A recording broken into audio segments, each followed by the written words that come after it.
That's all right. We got Mark Schultz. We don't need all the bells and whistles. We got everything we need right here. Yeah, yeah.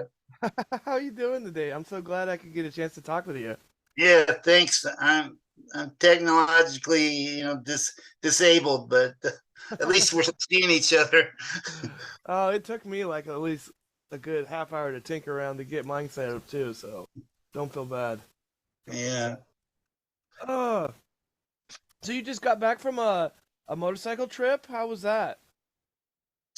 Oh, I drove from Palo Alto to Medford, Oregon. That was really fun. Took me about 7 hours.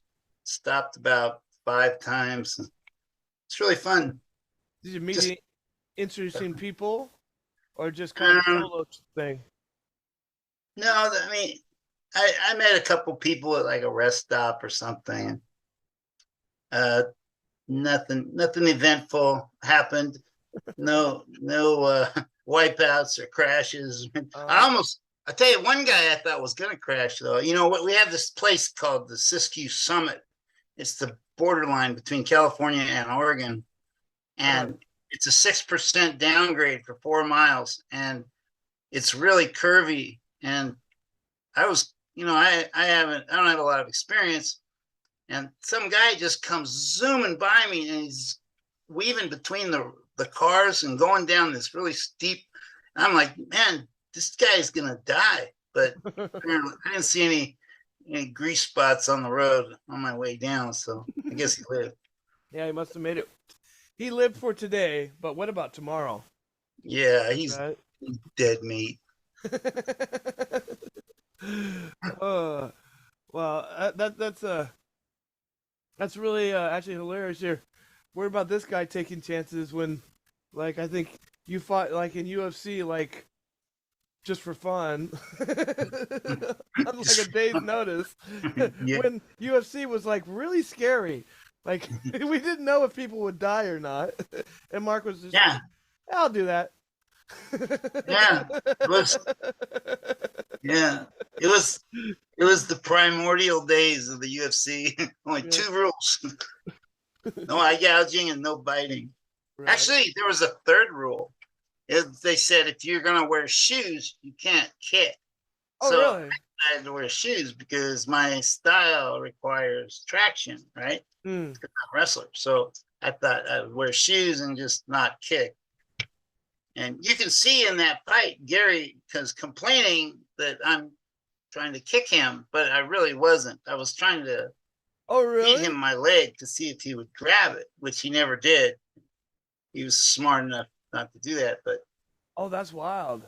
That's wild. So let me see here though. I actually got that pulled up. I was actually kind of wanting to ask you about that because that was like a really interesting fight because Gary had that gi on, like he was some kind of taekwondo master or something, but that wasn't what he was, right? I mean, yeah, we're that back. Can you we're hear me? yeah. After a message from our sponsors.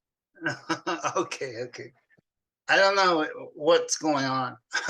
I'm It's just here. okay, but like so here's Gary White, and he was wearing the gi, but I think it's not even a gi, right? It's not like a jujitsu gi. It's It's a gi. Yeah, it is. uh, but he didn't wear that when he was like in Pride and whatever. But this time, No, after this fight, he took the gi off. but he actually it actually kind of helped him because it looked like once It, yes, in our fight, it did help him. yeah, because like what happened? You got the takedown I got fairly taken easy. down, and he wrapped me up in a one-handed guillotine and was about this close to knocking me out. So interesting that stance. Like it looks a lot like Hickson Gracie in his fights back when. Were you modeling him, Everybody, or were you just kind I of making things work? no, I intentionally modeled Hickson Gracie. Oh, okay. You know, That's he's my instructor's instructor. so. I mean, they probably made it sound like. I mean, you were training with fighters. You weren't Yeah, just like yeah. I took 3 years of Brazilian Jiu Jitsu before I walked in there. Right. Were you boxing too, or Yeah. just? Well, I had this heavyweight named Mike Bolster. He Hmm. came from Southern California, and he would challenge me like every day. Just coincidentally, 3 months before the UFC, I was taking jujitsu, and Tank Abbott was his friend, and Tank Oh. Abbott and Paul Herrera, who Gary fought in UFC 8 and got caught in a crucifix. Um, Oh, the elbows, the murder elbows. yes, that was Paul Herrera. He was Tank Abbott's best friend at the time, or training partner at the time. Those two guys came out to BYU to train with me, and they were connected with me through Mike Bolster, my heavyweight. And Mm. so they came out and trained with us for like 2 months. And then after that, Mike would come into my office and he would challenge me to fight him, no holds barred, every day in the BYU wrestling room for Oh. like 3 months. And I never understood why he kept wanting to do that, because there was no holds barred. We were really punching and kicking each other hard, And I just was like, you really want to keep doing this? Okay. And he just kept doing it and doing it and doing it. And so I actually had a lot of experience fighting no holds barred before I went into the octagon. I had just never competed before. Hmm. But yeah, Mike Bolster. It's funny because Bolster means to boost. And he Right. boosted my confidence quite a bit by challenging me every day for all that time.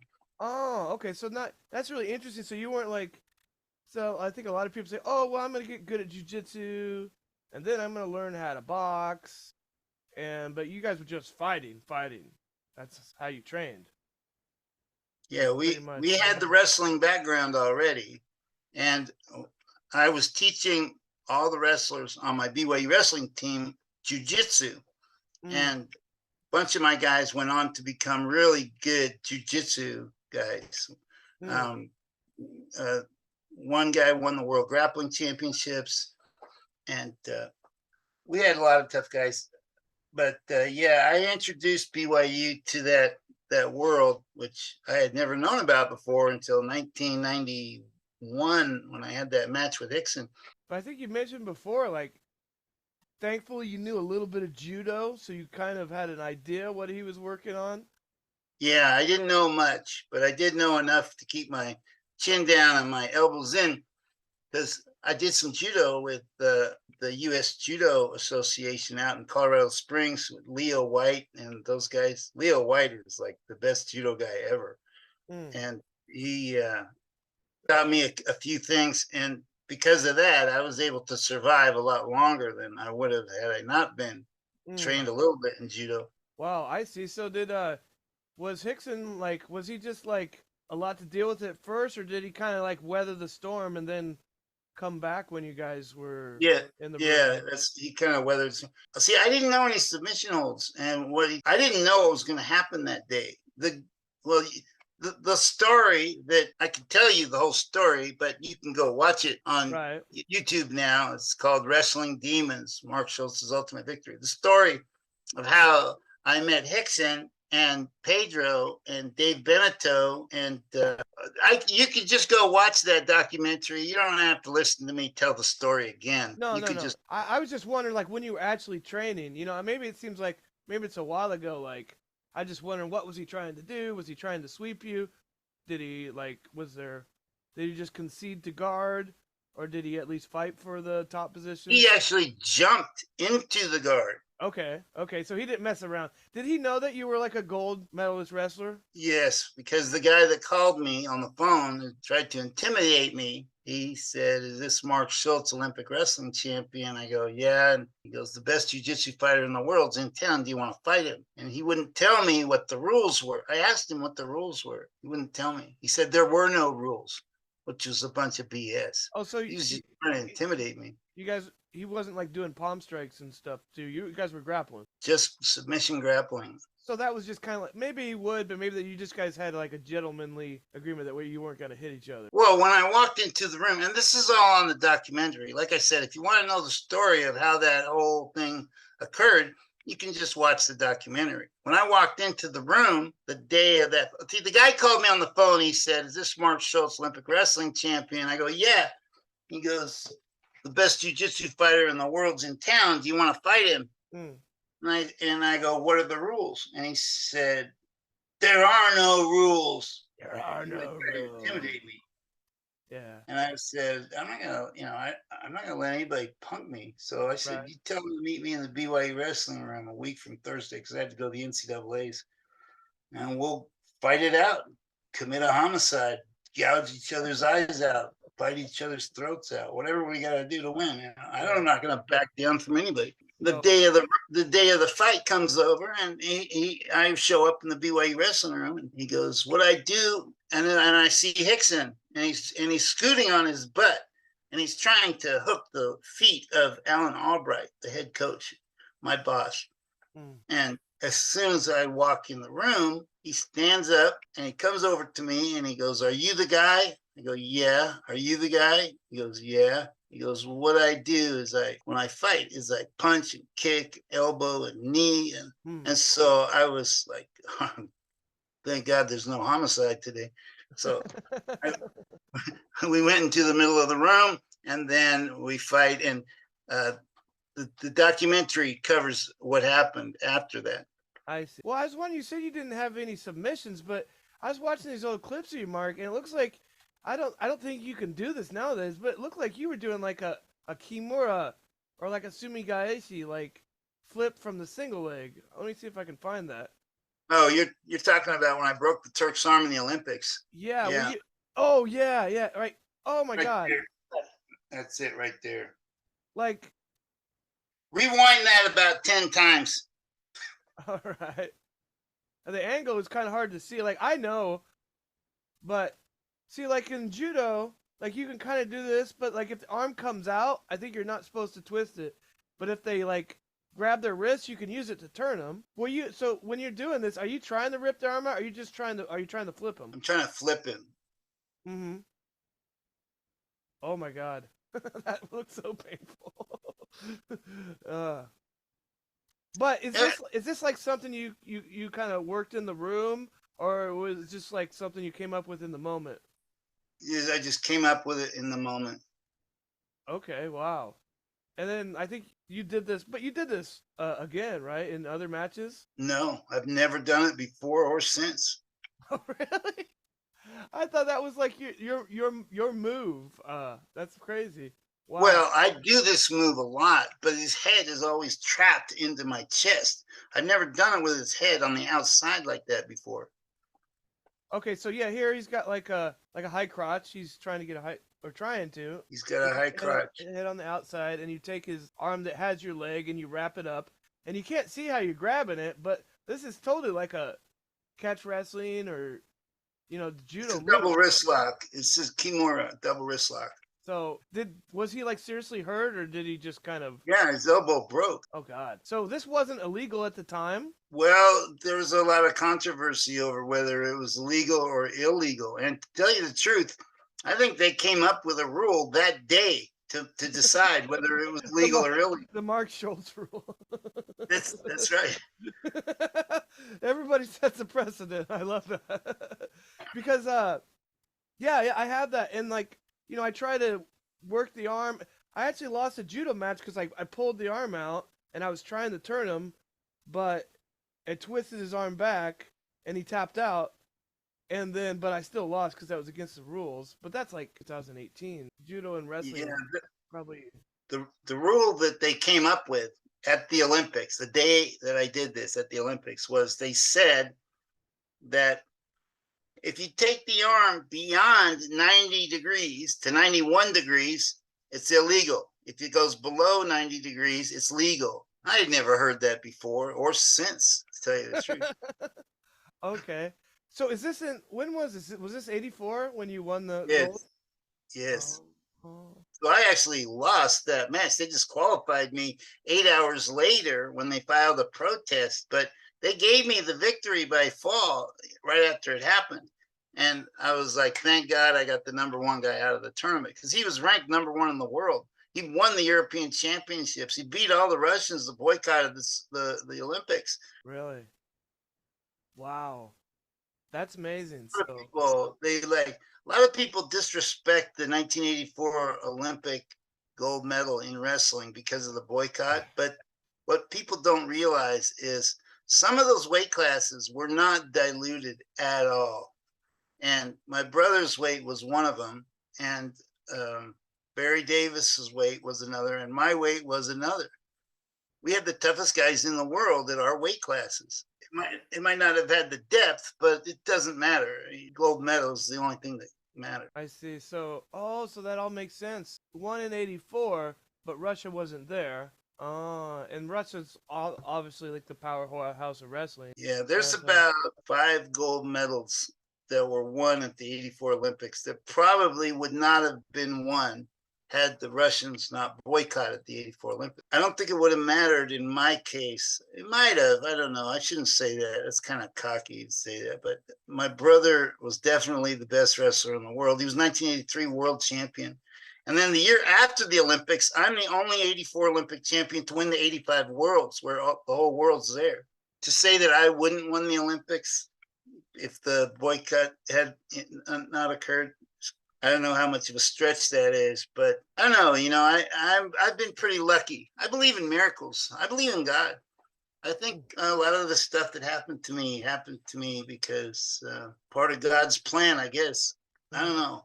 I was gifted with great athletic ability and a mind that could dissect technique really quickly. My brother had the same kind of skill mentally. He changed. My brother was kind of weak and slow as an athlete, which oh, is really? really weird because he dominated and he did it with superior technique. Then he met a guy, met Kenny Monday, who had physical superiority and he was a superior technician too. Kenny, I have a lot of respect for Kenny Monday, a lot. Well, that's the interesting thing about wrestling. I think a lot of people think, oh, everybody wrestling is just about being strong or whatever. I mean, there's actually a lot of different ways to wrestle. I think that's like really amazing. It is. You Yeah. can win in wrestling using so many different tactics and methods and techniques. It's really for everybody. Anybody and everybody can wrestle and figure out a way to use whatever assets they have to win. Yeah, like, and then I here's had very low max VO2. I couldn't consume oxygen very good. That's why I kept getting called for stalling when I was in the NCAA's. I probably oh set the really? record stalling calls. Oh really? Probably. But you had to make your own strategy. I had to think of a way to beat these guys that were aerobically superior without being aerobically superior. So I figured out a way to do it. Oh, Faked a lot of injuries. I'm kidding. I guess that's all part of the game, right? Kidding. But still, I mean, even on that level of physicality or like aerobic things, I'm sure you're like above a normal person. You're still light years ahead, you know. But that's kind of interesting though. Like so both like in the NCAA's and like the Olympics, like who were kind of some of the toughest matches you've had like on the mat wrestling? Well, uh, this is like if you go and look at, for example, the number one rated toughest weight classes of the 1980s, the number one weight class of the decade, it's for the toughest weight class of the decade, has been voted on by my peers as 1982, 177 pounds was the toughest weight class of the 80s. Okay. Ed Bannock, me, Perry Hummel, Charlie Heller.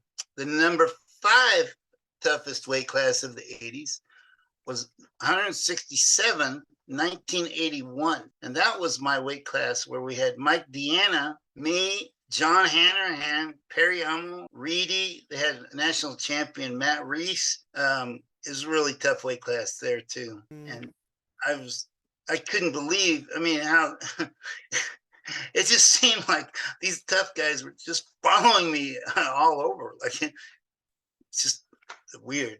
No easy lunch, huh? What about like getting into the Olympics and on the Olympics, like what countries, seem to have like some of the hardest matches for you? Russia Russia. was Yeah. real big. That was our adversary mainly. We were competing. Turkey was really tough. Iran is super tough. Mongolia, for a population of 1 million, they've got to be the toughest people on earth. Mongolia's national sport is wrestling. It's the only country where wrestling is the national sport. It's Uh, because Genghis Khan used wrestling, archery, and horseback riding to conquer half the world. I And see. so they honor wrestling in these Hajjam ceremonies every year. And it's a really strange style of wrestling. It's a little bit like sumo, but Mhm. yeah, they're a very warrior culture. I Mm. would get along. I should go to Mongolia and move there because Oh, yeah. That's really they cool. really respect wrestlers above everybody else. I mean, the president of Mongolia right now has got cauliflower ears. Yeah, I think he's a uh, Yeah, he is a judo. judo guy, and I think he kind of set up the big exchange between Japan and Mongolia for all the sumo wrestlers, and now the sumo wrestlers are all the good sumo wrestlers are Mongolian. Really, I mean, there's good some high level Japanese, but like for instance, so I wonder like you wrestle Mongolian. I would assume like maybe they're strong, but maybe their technique would be different. I know it's probably a long time ago. It might be hard to remember, but like, would they give you like different impressions? Like, oh, like Russians, like, are they just really strong, really technical? Do they have like a unique style? You know, to be honest with you, I didn't really think about my opponents very much. I thought about me, my technique, my style. Uh, There's a that's move that I thought that somebody was using. Like, for example, Mike Sheets.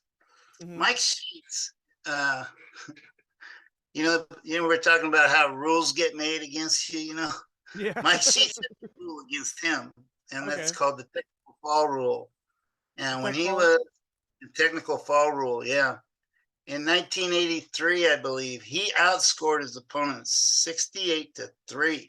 He beat his first guy 29-0.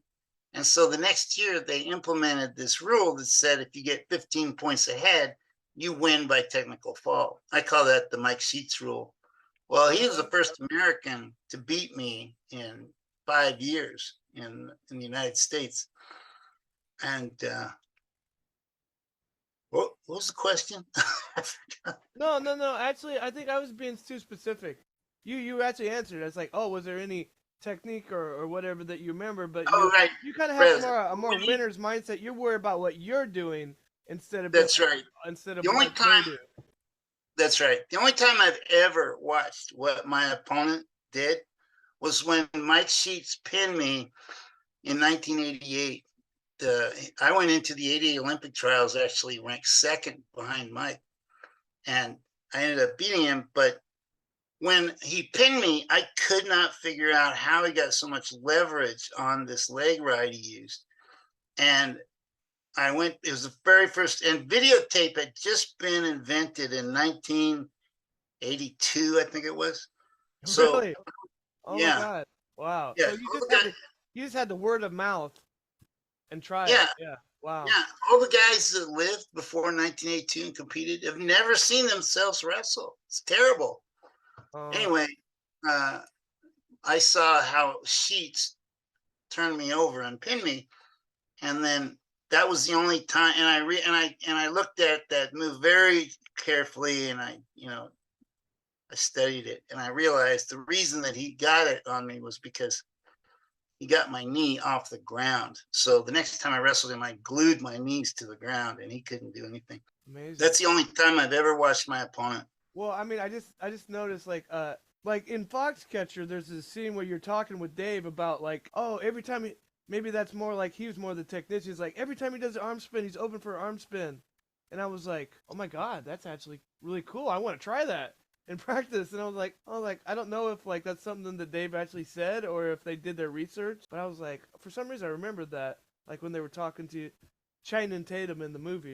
Yeah. But Dave's maybe you were really, just like, whatever, I'm just gonna kick his ass. I don't know, maybe. yeah, that movie Foxcatcher. It's 100% lies, Oh, really? 100% lies, Okay. except the last scene of the movie where Dave gets murdered, that actually happened exactly according to the court records. But after the murder, DuPont went back to his house and barricaded himself, and they didn't do that in the movie. They didn't Everything show that. before and after the murder, it's all BS. Okay. I see. did like the fact that Channing played me, though, because he's People Magazine's sexiest man alive. And of course, we all know that's the only guy I could find to play me. So, Except no substitutes. No, I mean, I was just wondering, like, cause yeah, I know that they definitely took some artistic liberties to say the least, but I was wondering how how they portrayed wrestling though, like, cause wrestling isn't really in the media. Maybe it's a little bit more known now, but do you think? Cause I don't know, I thought they were good with the details, but I mean I'm not a very high level wrestler, but the way the actors interacted and choreographed the match, I thought yeah, that was kind of good. I showed Channing my best moves, and he's really good at learning really fast. He's one of the guys. He thinks like a gymnast. I was a gymnast before I was a wrestler, Mm. and he thinks the same way. He's a really good dancer, so he can mimic physical movements really well. And when I showed him like the drag trip and the gut wrench and stuff, he could do it almost right away, and he just kept practicing repetition and repetition, and he got really good at it. And, when you're filming, it's all choreographed and, you can make it look really good. And he did. I was just interested. I mean, because there's not a lot of wrestling movies. I mean, what is there? Takedown, Vision Quest, and it's like the moves. Like, I understand they got to look good on camera, but it didn't really look like a wrestling match. I thought that was like a step up. In my opinion, I don't know what do you think, or did you even care? I didn't care. All right, fair enough. Fair enough. Fair enough. Yeah. I mean, obviously the focus was on the drama and not the actual wrestling, so I understand. I hated that movie. God, I hate that movie. I love Channing. I love Mark Ruffalo and Steve Carell, but that movie sucks so bad because it's so inaccurate. The documentary destroys all the lies in that movie. Wrestling Demons that just was nominated for an Emmy. Oh yeah, right. When I say documentary, that's what I mean. Oh, I'm sorry. There's another documentary on Netflix. There's a bunch of documentaries, actually. There's Prince of Pennsylvania. There's Team Foxcatcher. There's The Mind of Mark Scultz. Oh, I see. Oh, because in this documentary you said in the movie they made it seem like you lost to the Turkish guy, but instead you threw it. That's right. Yeah, I see. In the movie, they kind of beefed it up, like, to make it more dramatic, like you didn't make weight or something. And let me tell you why I hate that movie, Foxcatcher. Okay, sorry. Bennett Miller. I want to know, but I don't want to. Go ahead. The director, Bennett Miller, he went public with a statement in the Washington Times. Okay. And he said something, and I'm paraphrasing, but he said, my intention from the beginning was to disrespect and demean Mark Scultz. Well, fuck that movie. Let's talk about wrestling.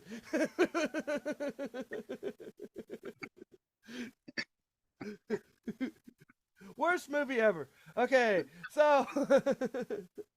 But that's what's so great about this documentary that just was nominated for an Emmy.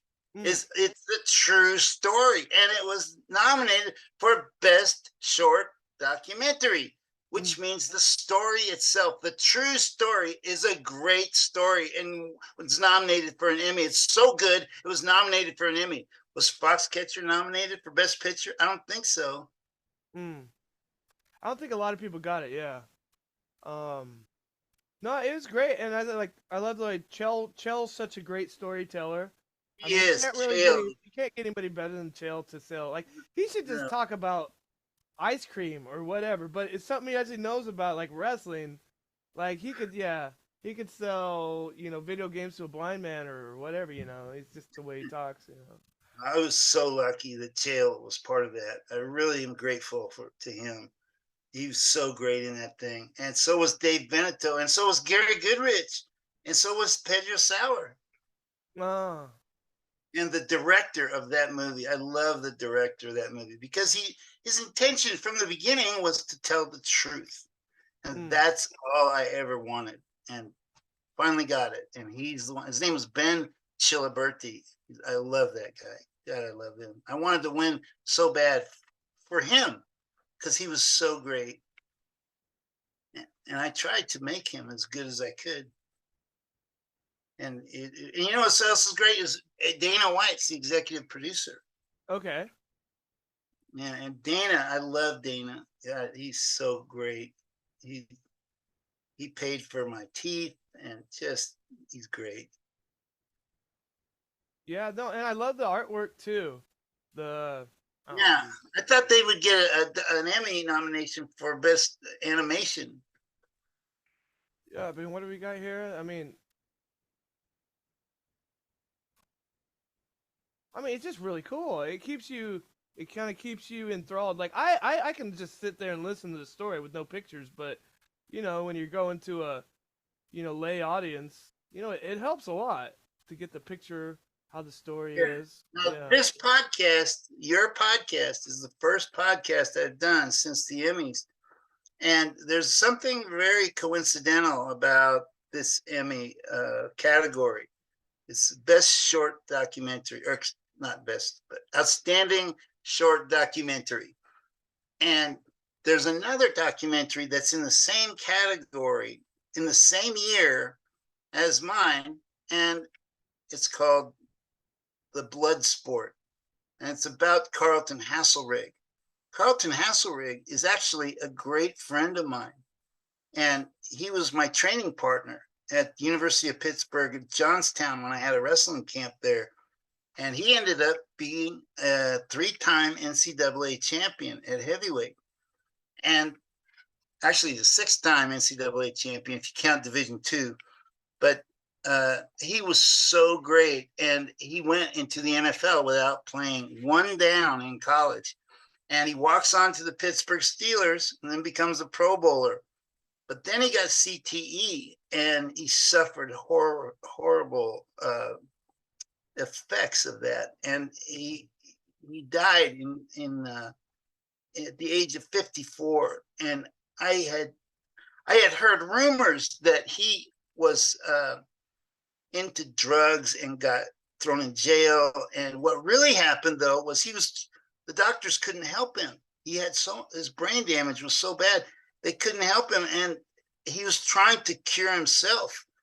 And he got in trouble for using illegal drugs because the legal ones weren't working. And because of that they were telling stories like the story I heard was that he got into drugs, and he went to jail and stuff. And the true story is he was a victim and he needed help, and I did not know that. And I'm so pissed that I didn't know that because he was such a great friend of mine, and I couldn't figure out what was going on with him. The next thing I know, they say he died, and I was like, and if this documentary hadn't come out, I would have never known the truth about what was going on with him.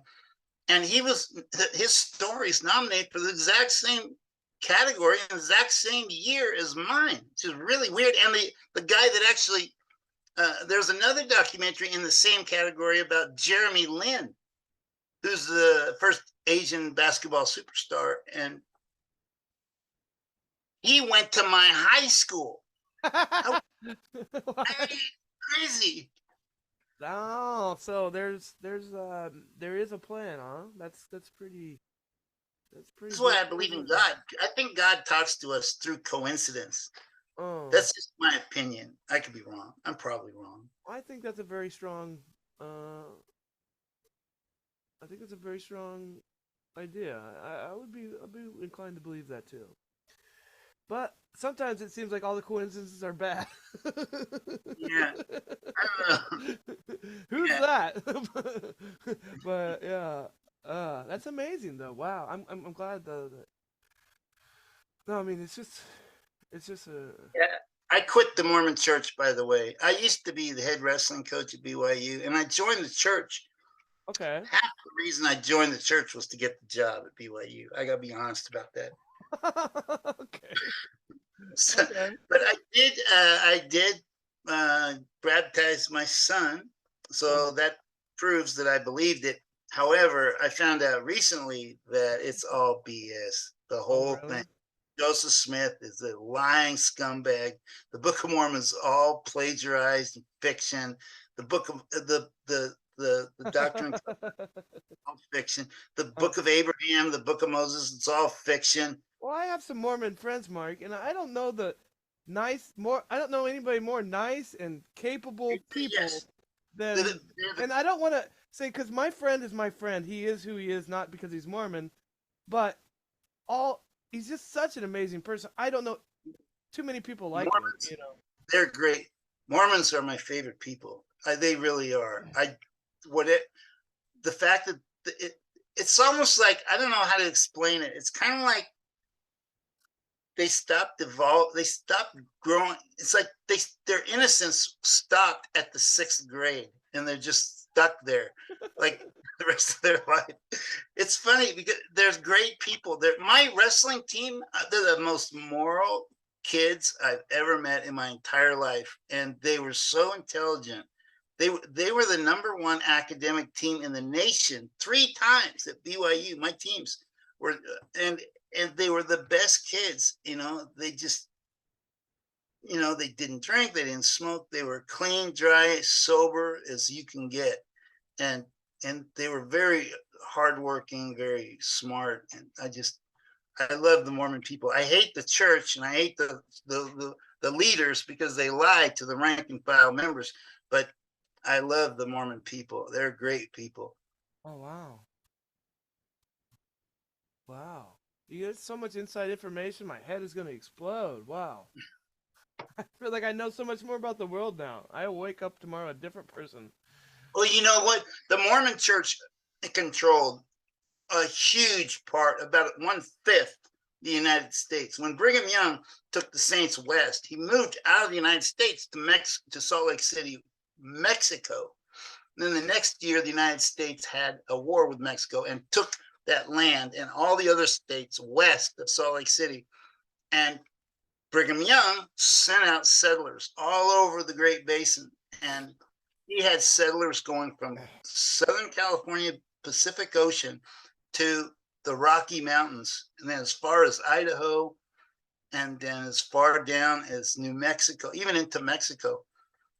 But uh, uh, yeah, and then he applied for statehood for the state of Deseret. Deseret means honeybee in Hebrew, and they were going to apply for this state to be part of the United States, and it was as big as Alaska. But President Buchanan hated Brigham Young. He wasn't going to let a theocratic governor rule anything. So he took uh, his governorship away, replaced him with a secular governor, and then cut the size down to the states that we have now and the size of Utah is now. But they controlled a massive part of the United States for a very long time. And it's no wonder that all these people got drawn into it. I mean, I've never seen a phenomenon like the Mormon Church anywhere else in the world in all of history. I don't think. Really? Wow. Wow. So, I mean, but there's a lot of great wrestlers that are Mormon, right? I mean, Chael's Mormon, right? You Is it got because Kale you, Sanders. is it just You because got Rulon Gardner.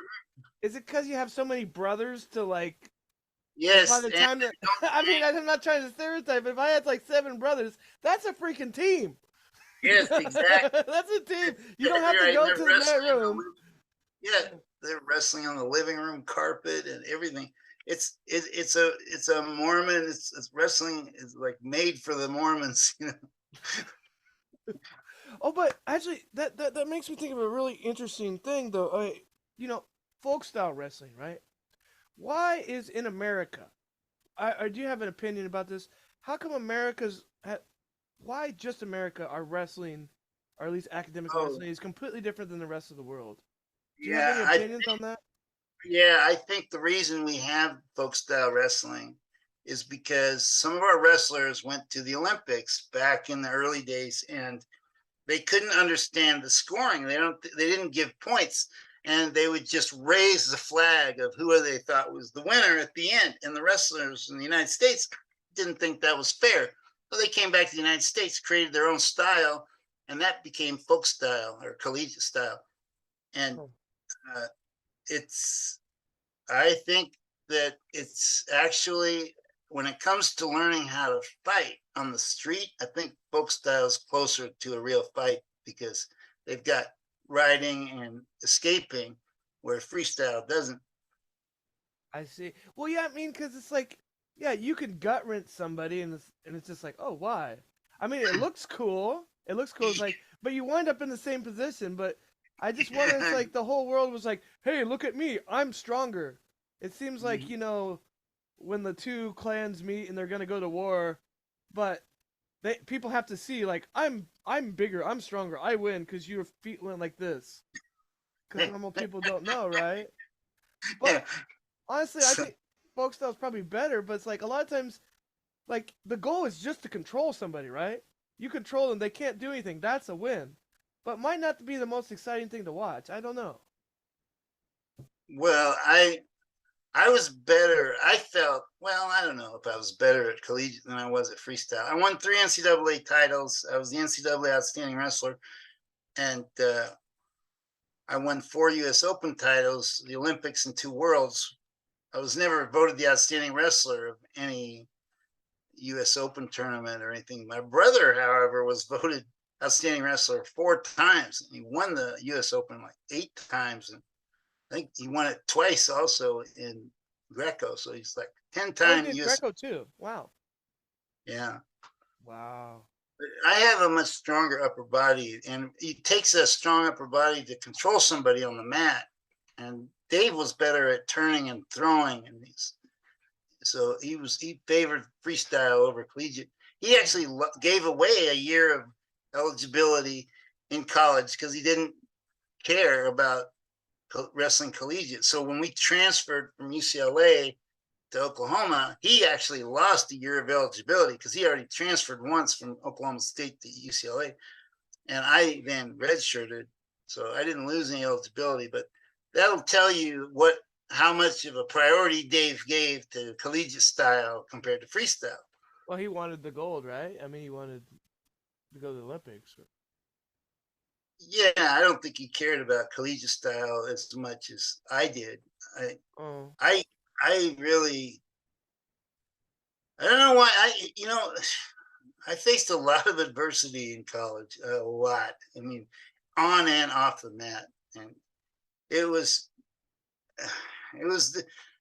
I learned a lot about myself in college, man. I did things I thought I couldn't do.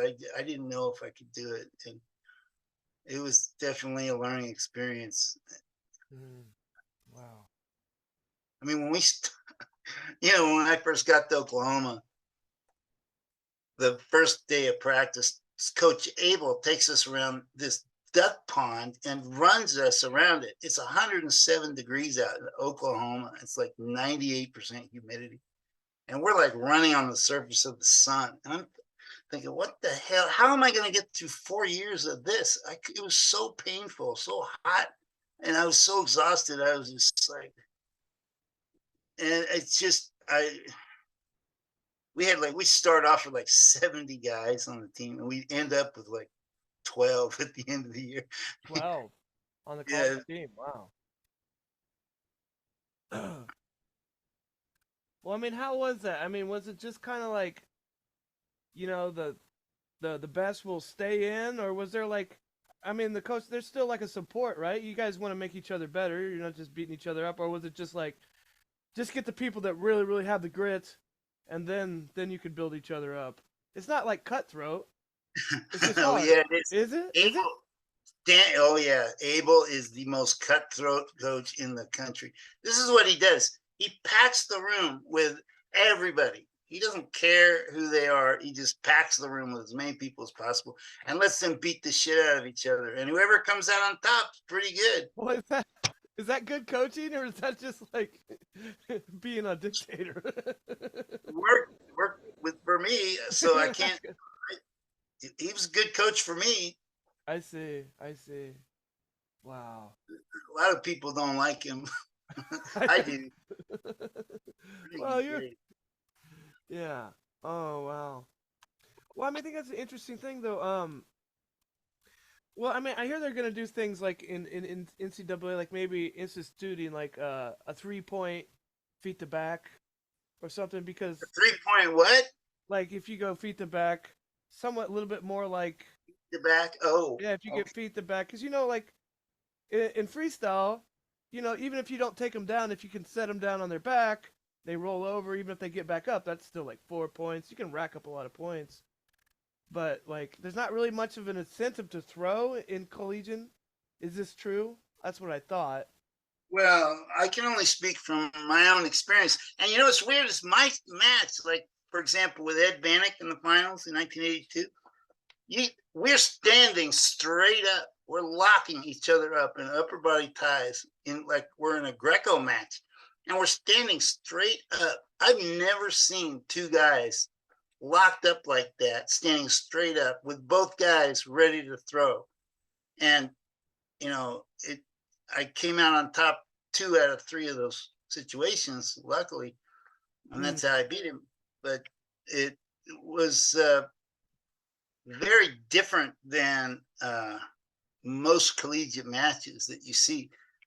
And I think it was because he had such a big ego. So did I. And we were two guys who were just like, let's go, let's throw down, dude. And we just both went for it. And I got to give a lot of credit to him, man. He's got a lot of balls, and he's got an incredible conditioning. I would say Ed Bannock is the most conditioned athlete I've ever wrestled. I mean, he beat me 4 out of 6 times, and he mm, did it mainly by just driving me into exhaustion. He could run a 5 minute mile. I watched him run a 5 minute mile at the 1983 World Team Training Camp. We were both on the team that year, and man, he's fast. And I was not a good long distance runner. I was a great sprinter. I could out sprint anybody, but long distance, I was terrible. mm. And wrestling is kind of a combination of anaerobic and aerobic power. And I was very anaerobic. Bannock and Gable, they're very aerobic. And referees in college like that aerobic style where you just shoot and shoot and shoot and shoot and Mm. just keep shooting. Whereas me, I would have to like control the action until I saw an opening. And then when I exploded as hard as I could. And I had to make sure it counted because Mm. using all that energy was going to leave me exhausted at the end. And I had to Mm. get the points at the end if I was going to Mm. expend that kind of energy. Oh, So I see. Yeah, that's anyway, kind of like the Gable mentality, like just be in super great shape and go and go and go, right? Uh, yeah, and it works. You exhaust somebody to death. They can't defend themselves no matter what techniques they know.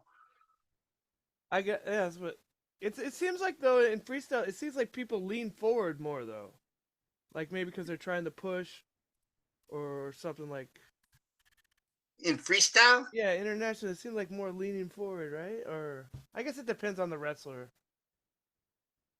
I've never heard that before. Maybe not. Maybe not. But it just seems like in freestyle, right? Even if you shoot and you slip up, you could fall on your side, still get the takedown, but they could score on you. Or was it like that when you were wrestling?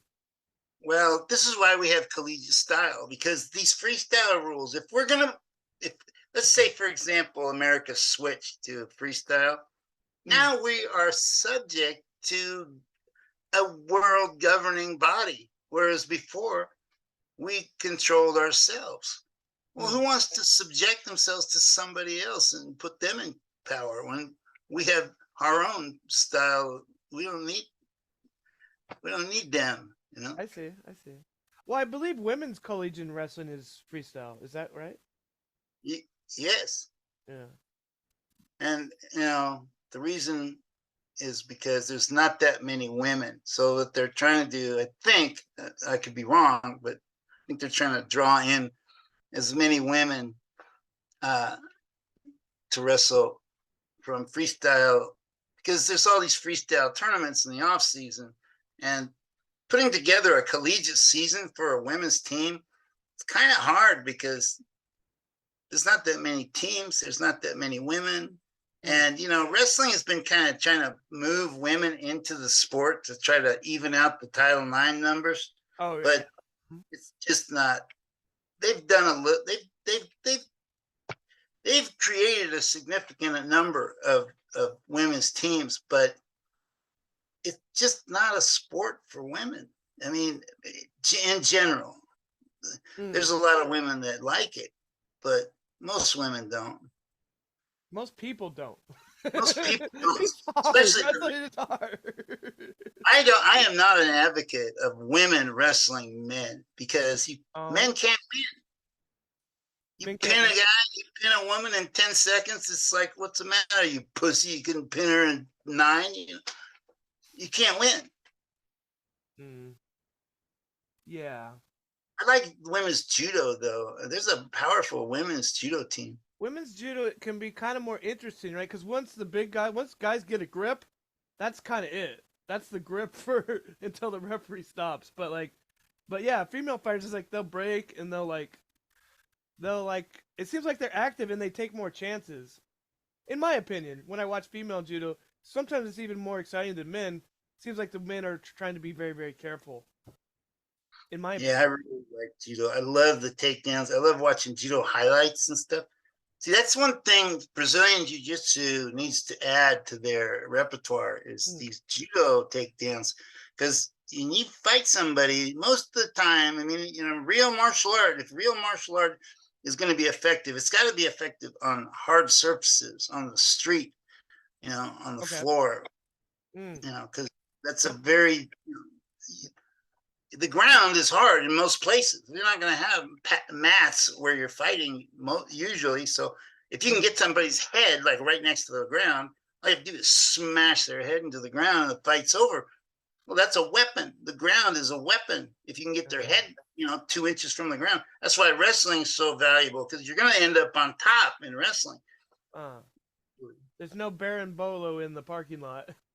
Whatever you call it. Yeah, I see. Yeah. Well, yeah. I think wrestling is really underrated as a self-defense. It's not in there.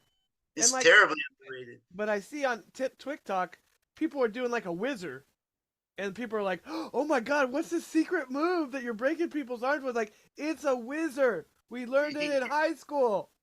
Yeah. Like 300,000 views. It's like, what? Yeah. Self-defense, but. Yeah, and if you look at the all-time greatest UFC fighters, most of them are wrestlers, and there's more wrestlers that are UFC champions than any other martial art. And then right below that is Brazilian Jiu-Jitsu, and then right below that is Muay Thai, kickboxing, and then there's boxing. And yeah, I just read that yesterday. No, yeah, it's very, very interesting. Like, even though, it is a different sport, but it seems like after, especially, the way you've learned to win, I mean, wrestlers know how to win, even if the rules are different, right? I guess maybe that's the advantage that we have having a different wrestling style. If you can learn another style and do great, that's almost even more impressive than, like, world wrestlers. They just done freestyle their whole life, but yeah. Would you say that's go ahead? Yeah, I was very overjoyed, you might say, to learn about a completely different world of jiu-jitsu. When I left wrestling, I turned my back on the sport because I was so frustrated with just killing myself for nothing. I mean, USA wrestling officials are living like kings. We're living like paupers. We're going out trying to compete against the Russians and the best in the world, and we're not getting any financial support. And then if we did win, they're right there taking credit. Well, I was, in the '88 Olympics, I'm just like, this has gone too far. DuPont's in this program. It's not. I hate it, I'm sick of killing myself for nothing. So I quit for 3 years, and then I found jiu-jitsu with this guy calling me on the phone saying, "You want to fight this greatest jiu-jitsu fighter?" And it was so like enlightening to see that there was this whole other world of martial arts out there, because I didn't start wrestling to wrestle to win championships. I started to become a great fighter, to learn how to defend myself. I had a very low level of confidence when I was a little kid, because my parents put me in school a year early. So I was always small and young for my grade. So I was always consumed with trying to figure out how to kill this fear inside me and learn how to defend myself. And so when I found, that became like my modus operandi for years, all throughout my wrestling career. It wasn't to win tournaments. It was to tournaments was just a gauge to tell me how good I was as a fighter. But when I turned my back on wrestling, I thought I had, and I was right. Wrestling really was the best foundation for martial arts. But when I found jujitsu and I was able to add that to wrestling and combined and created my own fighting style, it was a real revelation. It was a relief to find that there was something else out there that that I didn't know about before, that was more effective in street fights than what I had spent my entire life trying to learn. Combination of wrestling and jiu-jitsu is much more, it's 10 times more effective than either one separately. Because, I see. surfaces, you backseat play somebody on the concrete, you kill them. Well, I mean, I guess the biggest argument both for jiu-jitsu, wrestling, or any sport is you have to quantify, like, who wins, how do you give a score, as opposed to, like, were you, did you not die? Did you not get hurt? Did you control the situation? I mean, that's something God knows it, but, like, we got like, well, we gotta say who wins. So that's really fascinating. Like, you're winning titles, but you're really just thinking about how can I be better. Wow, that's really cool. Yeah. But people complain. They say jiu-jitsu nowadays it's all about these certain point scorings. It's not practical. Well, any sport is not going to be 100% applicable to a street fight. I mean, if you're in a street fight, pick up a rock and hit him over the head with it. It's it's just you can always find weaknesses in sports, compared to real world. Sports are controlled violence. I guess so. Yeah, even baseball. Uncontrolled violence. But don't you feel like, it's a little bit like you lose a basketball game, and you're like, oh shoot, that guy can jump higher, or he can throw an arbitrary, you can throw this round sphere through this hoop or whatever. But it's like you lose a wrestling match, it's like, man, I got control of that beat. It's like a different feeling. And I feel like you can't really even compare them. No, it's not the same. No. Yeah. Dave taught me to take my losses in wrestling hard. When I lost in wrestling, I'd punch myself, I'd scream, I'd cry, I'd tear my clothes off, I'd bash my head against the wall. I made losing the most miserable experience I could possibly make it. So I never made that stupid, idiot mistake of putting that stain on my name and reputation again. Wow. Well, Dave made you hate losing, or that was in yourself? Dave hated losing, and I learned how to hate from him. But did he get angry if he lost, or did he kind of yeah, like crazy? Oh, really?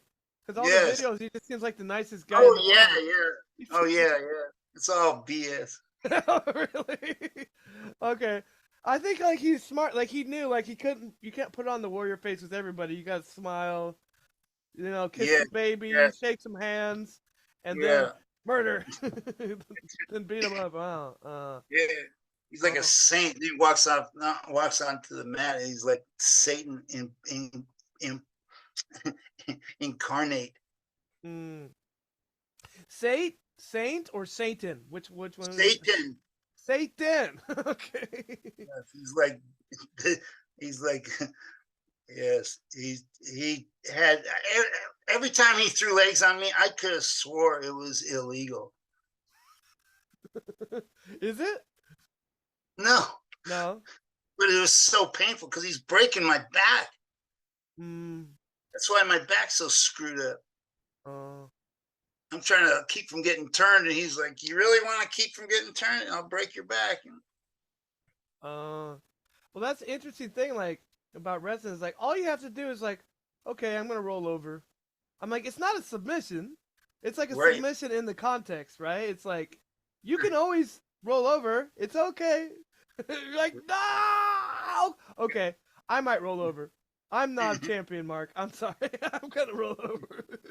I'm gonna roll over, and then I'll be like, okay, let's start again, or I'll see you in a week when my back heals or whatever. But I would probably turn, but you probably wouldn't. Like, no, never. Oh man, Hard part. that's how I learned the front headlock. I'm sitting here, I shot on Dave, and he front headlocks me, and I'm waiting for him to spin behind for the takedown, and he never does. He just stays in front, and I was like, what are you doing? And the next thing I know, I'm in this pasture with these cows and these birds and this music and these clouds, and I was like, and I wake up and he's standing over the top of me and Oh, he choked you out? choked me out. Yeah. Oh, that's funny. I see that happen. Like, so sometimes if you choke somebody out, like with a roll or something, is the are you disqualified or is that just shit Well, happens? they'll stop it. There's a rule against it. That's Dave Schultz international rule, the front headlock. Oh, Cutting the corner, front headlock. He's uh, got a rule too. you guys. Okay, we can't do this. Ruin it for everybody. The Schultzes ruin it for everybody. It's a great move, but we can't do it. We can't do the rolling Kimura. We can't use the headlock. Oh, I see. Standing roll. Well, I mean, yeah, because like in freestyle, you can like, if you get a good lock, you can roll them 5 times. It's a tech fall, you know. But you can't do it standing. Like, or it's like I know you have to have the arm. You can do it standing or on the mat. Either way, you can do it But from anywhere. but how did they differentiate? Like, this is a way to Like score, if and you're this is a choke. because when you cut the corner, when you're parallel, it's hard to choke a guy. But when you cut the corner, it's easy. So when you cut the corner, the refs start looking to see whether you're choking him or not, and that's when Oh, they. oh, so if you're in a really tough headlock, you try to make him look like he's choking me. He's choking me. Maybe that Yeah, might be that's the what tactic. Martin did in the finals in the Olympics. He's going. Who did He's, that? yeah, he was acting. It was like an Academy Award. How did that match turn out? Did it Well, help? Dave beat him 4-1. But this is a gold medal match. Well, you got to get that gold if you got to like put on your acting chops, I guess. I don't know. Would you do Yeah, that, Mark, though, or would you just take the loss? I'll never take a loss. What? Okay. So act. That son of a bitch, he choked me. Yeah. Well, uh, luckily, I'm the brother of the inventor, so I know how to defend it. Okay, okay. But once you get here, you're kind of screwed, right? If you're like this, Yeah, or is there a top yeah, secret Schultz thing in the vault? yeah, yeah. I mean, without actually showing it No. here on, it's hard to explain. No, that's okay. That's okay. Get a doll and show me. No, I'm just kidding. I'm just kidding. But no, that's a good little secret. People got to pay for that, right? You can't. I know the Schultz headlock reversal. Oh yeah, Wow, millions and millions of dollars. wow. But so do you think though? Um, I mean, I guess you already said that. It's good that we have our own style of wrestling. I mean, now the U.S. is doing pretty good on the international level. Why do you think that is? Well, I can tell you exactly why it is because there's more money. Okay. There's more money keeping guys competing longer. There was no money when we were wrestling. None. Zero. Mm. And now they've got, they've got athlete resident training programs. They've got regional training centers. They've got bonuses for winning gold medals. And I just got back from the Emmys with my buddy, Ken Weller. Ken Weller is the president and founder of the United States Wrestling Foundation, who his organization is set up to raise money to give to the most elite wrestlers in the United States to keep them competing. And I just came back from their annual convention where they gave out checks for $50,000 to Jordan Burroughs, Kyle Dake, and David Taylor.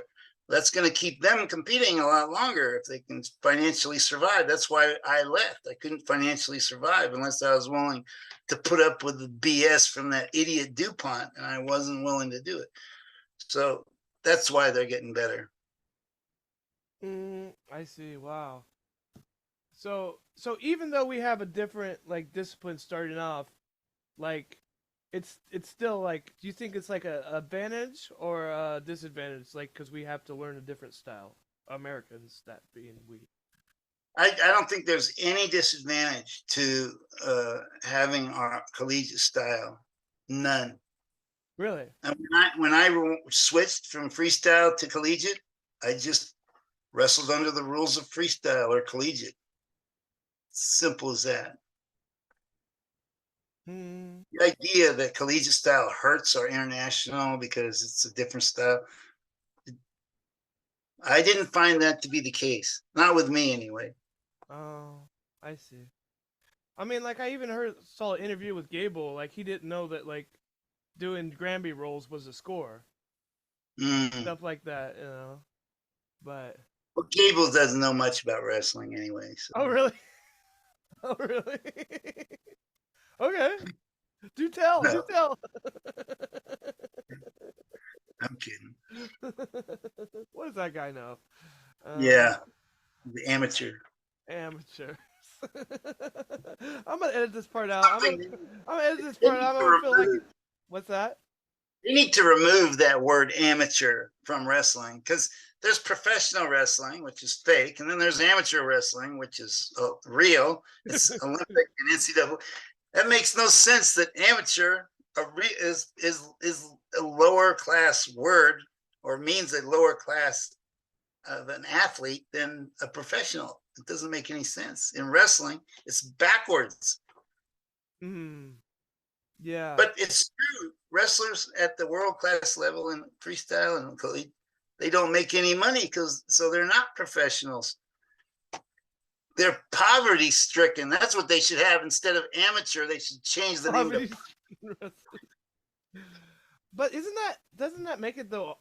I'm not saying I think it should definitely have more support, but I mean that makes it like what you guys did like all the more amazing. Like it's like there's not really even the financial benefit. It's just you have a goal and like you have to do that. I mean, most people they won't. You can't.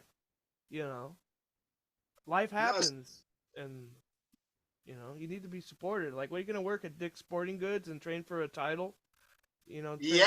Like, oh well, I got a 9 to 5, and I got to make weight. It's like, Yes. yeah. There's a lot of people in these, free countries that end up having to do that, and they can't dedicate the kind of time you need to compete against the professional Soviet bloc countries that are basically professionals. Or they get like a job with a pension, right? They win a medal, they're set Oh, up. yeah, you win you're set for life over there. I was born in the wrong country. No, I'm kidding. I don't think I'd want to live over there. Well, especially not nowadays. It's kind of crazy, right? But I'm from Belarus. I'd be right in the middle of the Chernobyl and the war in Ukraine and everything. oh my god. Thank God my ancestors smelled the fear of the Nazis and got out of there in time. Because we're Jewish. Oh. Oh, I saw the Star of David on your Twitter. I was wondering about. Yeah. My dad's 100% Ashkenazi Jew. Oh wow. Oh wow. So I'm half, I guess. Oh. I don't know what I am. I'm white. Jew. Well, I mean, I just think because that's the interesting thing about America, though, is I wonder, I originally had the question like, oh, which country is like stronger? But most countries it's like just one type of people. But America, we have black, Hispanic, Yes. Asian competitors. Like China. China could do better at wrestling, but they don't let the Mongols wrestle on their team because they want Han Chinese, and Han Chinese aren't that good. Maybe they're good at gymnastics or ping pong, but America would be like, oh, if you're good. But at the same point, like we're kind of like, well, can we make money from this? Right. Yeah. It's not like we're all saints in America. I'm like, oh, okay, we can let a black guy compete. We can let an Asian guy compete. But what's the return on that? I wonder. Yeah. Yeah. If the government doesn't support the athletes, it's very difficult to compete in the Olympics. You got to go pro somehow, or quit and get a job or something. Well, I believe that for a while they did try to do like pro wrestling They did. early 2000s, and they had some interesting matches. It didn't survive. There was no striking, no blood, so people didn't care. They want striking and blood, and that's why the UFC's worth $4 billion, 12 billion now. Mm. They just bought the WWE, Oh, so really? now they bought nine combined companies worth $21 billion. It's funny because when I competed, it was run by Bob Meyerowitz, and he was losing money, and he sold it to Dana White for $2 million, and the Fertitta brothers, and they turn around and resold it 20 years later for $4 billion to MGM. And White kept his job as president and making him even more money. Now it's worth $12 billion, more than the WWE. Well, That's $9 billion right there. So man, they bought the WWE. They're a merged company now. oh wow. Well, man, I guess that's the good outlet of MMA and jiu-jitsu. Like now, even if the Olympics isn't your track, you know, you think it's like a good route that like you could at least go into Yeah, MMA. you can go MMA, and then when you're old and beat up, you can go into the WWE and put a mask on and create a new name. Keep Uh, making money. okay, I see. Well, geez, That's what I'm gonna do. I'm gonna put a mask on and be like, El Luchador or some weird El thing. Luchador. Are you still training jiu-jitsu or? A little, yeah. I do seminars all over the country, all Oh, over the world. wow. And that's where you could see the secret headlock escape. That's right. Not on this video. I kept you watching all the way to the end, but you have to see the seminar. That's right. Do you have any seminars coming up or any other big Yeah, events? yeah. I just put a seminar together in Hilldale, Utah. You know what Hilldale is? I've never been in that area. I'm Yeah. so- This is a historic city. It's right on the border. It's on the north side of Utah. It's right on the border of Nevada and Utah, or maybe it's New Mexico, whatever it is. On the other side of that border is Colorado City, the home of Warren Jeffs, the famous polygamist. The oh, yeah, yeah. Well, I mean, we all need more wives, that's right? There's so much work to do. Just one? What? I You can't only have wait. one wife? Yeah, you only have one wife. What's wrong with you? Don't tell me you only have one kid too.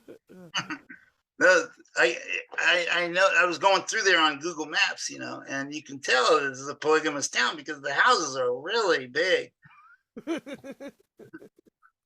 Got to house all these women and children. Oh wow. Well, I'm sure they'll have Wait, like plenty of uh, sparring partners. 20 the weekend of the 26th of July, I'll be there. That's funny. So you can have one seminar and it's probably just like two families fill the place up. Yeah, we're gonna Oh, have a that's my seminar brother. with family. Wow. Okay. So that's your upcoming one, or that's the one you just had? No, that's the upcoming one. Up one. Can you say that one more time, please? It's in Hilldale, Utah, July 26th. Okay. Luke Meredith is the contact person.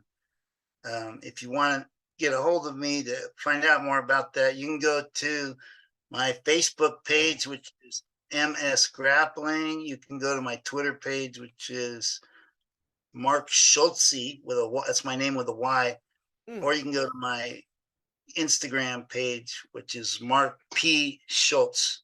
My Schultz is spelled with a C. Everybody leaves the C out. I don't know why, but SCH, not SH. What's the matter with people? Always. George Schultz, he screwed it up for me for about 10 years. I see. C. I see. Well, I can put that in. I can add text, so I can make that a little bit more clear. Well, geez, Mark, I hope it's not too late. Thanks so much for talking with me today. You bet. Yeah, I hope Thanks. we can do so again if you ever have time. You bet. And well, anytime you want, man. Okay. Well, have a good one, and we'll be in touch. Okay, Cole. Thanks for having me on, buddy. All right.